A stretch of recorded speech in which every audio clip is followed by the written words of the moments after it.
கரூரில் ஏற்பட்ட கூட்ட நெரிசல் சம்பவத்தை சிபிஐ விசாரிக்க வேண்டும் என தாவேக தரப்பில் மனு தாக்கல் செய்யப்பட்டிருக்கிறது. கூட்ட நெரிசலில் உள்ளூர் அரசியல்வாதிக்கு தொடர்பு உள்ளதாக தாவேக தரப்பு குற்றம் சுமத்தி இருக்கிறது. அண்மை செய்தியாக பார்க்கின்றோம்.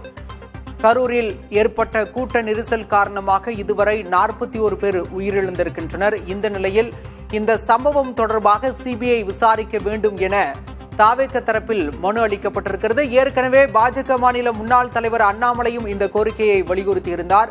சிபிஐ விசாரணை நடத்த வேண்டும், ஒரு நபர் ஆணையத்தை முதலமைச்சரே நியமித்திருப்பது ஏற்புடையது அல்ல என அண்ணாமலை ஏற்கனவே கூறியிருந்தார். இந்த நிலையில் தற்போது கரூரில் ஏற்பட்ட கூட்ட நெரிசல் விபத்து காரணமாக 41 பேர் உயிரிழந்த நிலையில் அது தொடர்பாக சிபிஐ விசாரிக்க வேண்டும் என தாவேக தரப்பில் குற்றம் சுமத்தப்பட்டிருக்கிறது. அது மட்டுமல்லாமல் சிபிஐ விசாரணை கோரி தாவேக தரப்பில் மனு அளிக்கப்பட்டிருக்கிறது.